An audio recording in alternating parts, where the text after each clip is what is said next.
با درود از دفتر مرکزی رادیو زودی شالگل خوجه هستم. در آغاز باز یک هفته نو در خدمت شما عزیزان ساعت به وقت پراگا رسا هفت است و در چند دقیقه دیگر من شما رو با خبرهای تاجیکستان و جهان آشنا میکنم. اما قبل از این درباره وضع بود و هوا میگیم. در پراگا امروز هوا بارانی در نظر است. انتظار میرود که روزانه حرارت 21 درجه را تشکیل نماید. در مسکو هوا امروز ابری و 22 درجه گرم خواهد بود. در دوشنبه هوای آفتابی پیش بینی شده است. احتمال میرود که گرمی در جریان روز به 37 درجه برسد. امالی رحمان رئیس جمهوری تاجیکستان با صدور چند قرار و فرمان تعدادی از مقامات بلندپایه را از وظیفه‌هایشان آزاد و افراد دیگر را به جای آنها تعیین کرده است. دفتر ریاست جمهوری روز دوم آگوست گفت جمله ذکر خدا صمدزاده رئیس نایب اشکوشیم را به کاری دیگر گذراندند و به جای او موسی میرزازاده تعیین شد. در مقام قبلا خالی شده معاون اول فرمانده نیروهای سرحدی تاجیکستان حکمت الله پیرکزاده تعیین گردید. شایسته سید مرادزاده معاون وزیر نقلیات و محمد کریم صاحبزاده معاون مدیر مؤسسه دولتی توجیک فیلم شدند. گنرال توجیک شرف فیض‌الله زاده معاون دبیر شورای امنیت تاجیکستان تعیین گردید. فیض‌الله زاده تا این دم سردار ریاست دفاع و ترتیبات حقوقی دستگاه اجرایی پرزیدنت بود. دفتر مطبوعات ریاست جمهوری میگوید که امالی رحمان هنگام ملاقات از این افراد خواست با تجربه و دانش اندوخته قناعت نکرده پیوسته آموزند با تکنیک و تکنولوژی معاصر کار کردن را در مد اول گذاشته زبانهای خارجی را از بر نماید. به رویداد و واقعه‌های جهانی معاصر بهای ابجکتیوی داده تجربه مستقلانه قرار کردن را دارا باشند. روسیه شرکت آمریکایی گوگل را بر روی خط گروه‌های غربی متهم در تشویق اعتراضهای مسکو شامل نموده است. بعضی از اعتراضهای اخیر در مسکو بدون اجازت مقامات دایر شدند. روسکومنادزور مؤسسه نظیر مخابرات در روسیه شبکه یوتیوب را که متعلق به گوگل میباشد 11 آگوست بعد از بزرگترین اعتراض 8 سال اخیر در این رویخط شامل کرد. مسکو همچنان حکومت آمریکا و شبکه دویچه ویلی را که واسطه اخباری عمومی از جانب دولت آلمان سرمایه‌گذاری شده را به تشویق اعتراضهای مسکو متهم کرده است. 8 سپتامبر انتخابات مجلس شهر مسکو دایر می شود. ماه گذشته کمیسیون انتخاباتی مسکو چندین نامزد مستقل و پیشوای مخالفین را از اشتراک در انتخابات محروم نموده سببگار اعتراض شده است. ضمناً در جریان اعتراضهای عمومی برای انتخابات شفاف در شهرهای مسکو، سنت پترزبورگ، رستوف-ل-بدان و بریانسک 325 کس بازداشت شدند. در خیابان ساخاروی پایتخت روسیه 10 آگوست با طلب راه دادن نامزدهای مستقل به انتخابات مجلس شهری تظاهراتی با اجازت برگزار کردید. اعتراضگران همچنین خواستند پرونده هایی که ضد اشتراکداران تظاهراتی به اجازت 27 ایول باز شده است ختم شوند. به اطلاع حساب کنک سفید در اعتراض ها حدود 60,000 نفر اشتراک داشتند ولی پلیس شماره اعتراضگران را 20,000 نامیده است. در شهر پترزبورگ با جانبداری از تظاهرگران مسکو اعتراضی به اجازت برگزار شد. برخی از فعالان گفتند اعتراضی انفرادی برگزار میکنند و آن به اجازت نیاز ندارد. در مسکو از 14 ایول به این سو همایش اعتراضی عمومی ادامه دارند. در حال حاضر 13 کس به تشکیل بی‌ترتیبی عمومی و خشونت نسبت به کارمندان پلیس ایبدار می شوند.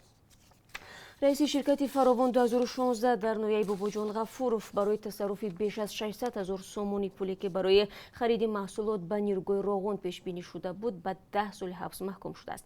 دادگاه نویای باباجان غفورov قاسم یحیایف را برای سود کردن یا اسرافکاری به مقداری مخصوصاً کلان و ساخته‌کاری اسناد گناهکار دانسته است. در حال حاضر نظری وکیل مدافع و نزدیکان یحیایف دسترس نیست. بررسی پرونده ریاست آژانسی نظارت دولتی مولوی و مبارزه با فساد در ولایت سوخت انجام داده است. کریم ابراهیم زاده سردار این ریاست آخر هفته گذشته در نشست خبری خود در خوجند گفت رئیس شرکت فراوان 2016 باید برای نیروگاه راغون الکترودی زنگ نزننده می‌خرید. بیش از 1 تن و 200 کیلو الکترود خریده بیش از 600,000 سومونی باقی‌مانده را از خود کرده است. شهرداد او قبلا دادگاه رئیس شرکت امید 88 را برای گرفتن میلیون ها سومونی پول راغون و در وقتش برنگرداندن آن زندانی کرده است. 9 август ائتلافی جمعه شهروندی ضد شکنجه و بی‌جزایی در تاجیکستان بر پایه درخواستی همسر محبوس جوبیر رحمت الله رجب برای بررسی قضیه او به وکالتدار حقوق انسان در تاجیکستان مراجعه نمود. ولامت ابراهیم زاده همسر رحمت الله رجب اظهار داشته است که حقوق شوهر او عضو زندانی حزب فعلا در کشور ممنوع نهضت اسلامی پایمال می شود. هفته گذشته فرزند رحمت الله رجب نیز از وضع پدر خود در محبس اظهار نگرانی کرده بود. در پاسخ به شکایت نزدیکان این محبوس آخر ماه می مقامات انتظامی گفته بودند که رحمت الله رجب با اتهام رعایت نکردن قاعده های محبس به حجره جزا انتقال یافته است. پرونده یک شهروند تاجیکستان که به جلب ساکنان به گروه تندروی دولت اسلامی متهم است در دادگاه نظامی ادیگه روسیه به بنبست روبرو شده است. ممکن است پرونده سیاد عبیدوف را برای تحقیق دوباره به دادستانی فرستند.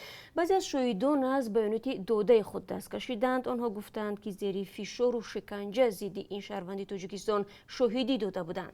مقامات قضیه را شرح نمیدهند. سیاد عبیدوف ماه مارس سال 2018 دستگیر شد و 7 سال باز همراه خانواده‌اش در ادیگه میزیست. یکی از اونایی که ضد عبیدوف شاهدی داده بود تقویش خیردین تویروف است. تویروف میگوید برای فشار آوردن به تجارتش از او طلب کرده بودند که ضد خواهرزاده خود شکایت کند، ولی در آخر او را از روسیه به تاجیکستان اخراج کردند. تفتیشات ادعا دارد که سیاد عبیدوف نفری را با نام جمشید به افراطگرایی جلب کرده است و گویا این حالت را خیردین تویروف دیده است. قبلا سیاد عبیدوف شهروند تاجیکستان شکنجه شدنش در بازداشتگاه شکایت کرده بود. پیوندانش نیز ادعا کردند که با آنها تهدید شده است اگر عبیدوف به گناه اقرار نکند احتمال از حق سرپرستی به فرزندان محروم و از کشور اخراج شده مال و اموالشان مصادره گردد. روز 11 август سروزیر روسیه دیمیتری مدویدیف با سفر کاری به ترکمنستان رفت. اهل عالم منتظر ملاقات او با رهبر خودکامه این جمهوری آسیای مرکزی قربانگولی بردی محمدوف می باشد. بردی محمدوف چند هفته این جانب در مسیر عام ظهور نکرده است. باری آخر او را 5 ایول دیده بودند. آوازه‌ها درباره وضع سلامتی بردی محمدوف زیادند. منصبداران ترکمن بارها گفتند که بردی محمدوف تا 15 август در استراحت است. در این بین تلویزیون دولتی ترکمنستان نوارهای ویدیویی رهبر 62 ساله این کشور را نمایش داد که او سوار دوچرخه، تیرپرانی و یا تهیه کتاب نو بود. بردی محمدوف سال 2007 سر قدرت آمده است. بنا به گزارش رادیو آسیای آزاد، ترکیه چند پیش کمش 3 شهروند اویغور تبار چین را با شناسنامه‌های تاجیکی به چین استرداد کرده است. به نوشته رادیو آمریکایی ممکن است این افراد در زادگاهشان ولایت شینجان اویغور هممرز با تاجیکستان به جوابگری جنایی کشیده شوند. زینتگل تورسون و 2 دختر او هلال شاهینپور و بانو عبدالله را اول از شهر استانبول ترکیه به دوشنبه بردند و سپس آنها را افسران پلیس چین روز 31 ایول از پایتخت تاجیکستان به شهر ارومچی انتقال دادند. رادیوی آسیای آزاد نوشته زینتگل تورسون در ترکیه اقامت داشته است. به قول جنتگل تورسون 2 مسافر تاجیک روز 31 ایون در فرودگاه دوشنبه شاهد بازداشت خواهر او از طرف پلیس چین شدند. در گزارش آمده است که مسافران تاجیک همچنین 5 نفر دیگر 4 زن و 1 مرد اویغور را دیدند و احتمالاً آنها را نیز به چین استرداد کردند. رادیوی آسیای آزاد میگوید که در سفارت تاجیکستان در انقره به درخواست آنها جهت دادن اطلاع درباره این خانواده جواب رد دادند. مؤلفان گزارش می‌نویسند استرداد اویغورها از ترکیه که یک محل امن برای اقامت 35,000 نفر از این اقلیت مسلمان چین بود باعث نگرانی اویغور تباران شده است. اما باری اول است گزارش می شود این افراد را از طریق تاجیکستان به چین میبرند. تاجیکستان و چین دو شریک نزدیک به حساب می روند و سوژنامه‌های زیادی امنیتی از جمله درباره استرداد متهمان به جنایت بستند. از بیم افزایش با سرعت اهالی دولت تاجیکستان برنامه نوی را تصدیق کرده است که هدف از آن مانع شدن به حمله ناخواسته در میان صدها هزار زن در کشور می باشد. برنامه 3 ساله دولتی سالمی ریپروداکتیوی به گفته مقامات برای بهتر کردن رفتار جنسی و سالمی زنان و مادران و کودکان در تاجیکستان روانه شده است.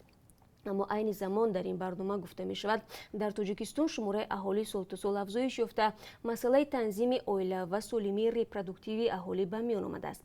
برنامه دولتی برای سالهای 2019-2022 را حکومت تاجیکستان روز 22 ایون تصدیق کرد و یک نسخه آن به دست رادیو آزادی رسید.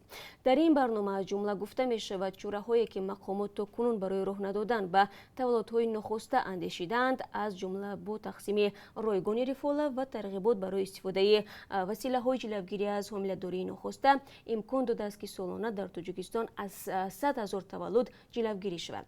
متخصصان وزارت تندرستی گفتند که اگر برنامه نو درست عملی شود، امکان می‌دهد در تاجیکستان در مدت 3 سال آینده از 450,000 و از این هم بیشتر تولد نخسته پیشگیری شود.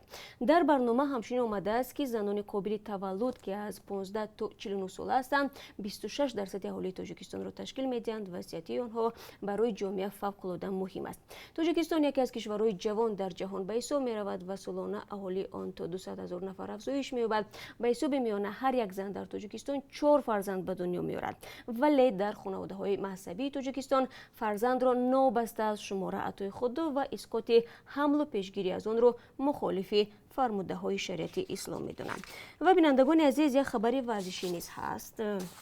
دسته منتخب جوانان زیر 19 ساله تاجیکستان با رهبری سرمربی زین‌الدین رحیموف که در مسابقات قهرمانی انجمن فوتبال آسیای مرکزی به رقابت‌ها از دور دوم شروع کرد، منتخب جوانان ترکمنستان را با حساب 5-1 شکست داد. بازی دور دوم مسابقات میان دسته‌های منتخب جوانان تاجیکستان و ترکمنستان شب 10 آگوست در ورزشگاه مرکزی شهر دوشنبه برگزار شد. بازی دیگری دور دوم میان دسته‌های منتخب جوانان افغانستان و ازبکستان که 10 آگوست در ورزشگاه مرکزی دوشنبه دور گردید با حساب مساوی 2-2 به پایان رسید. به این ترتیب بعد نتیجه گیری 2 روز بازی ها دسته‌های منتخب جوانان تاجیکستان و ایران که 3 امتیازی دارند در جدول مسابقات با در نظر داشته تناسب بهتری توپ‌ها متناسباً در جای‌های یکم و دوم قرار گرفتند. منتخب افغانستان با 2 امتیاز جای سوم را کسب نموده است. دسته‌های ازبکستان ترکمنستان با 1 امتیازی در زینه‌های چهارم و پنجم جایگیر شدند. و بینندگان عزیز، اکنون از قرب اسعار خارجی میگویم که برای امروز از سوی بانک ملی به طور ضبط تعیین شده است. $1 9.43 درهم، 1 یورو 10.57 درهم و 1000 روبل روسی برابر است به 144.10 درهم. این چند خبری بود که در چند دقیقه به شما گفتیم و البته خبرهای از این بیشتر در دوام روز تقدیم شما می شود. همه شما را در بخش‌های مستقیم بعدی منتظریم. روزتان بخیر باشد.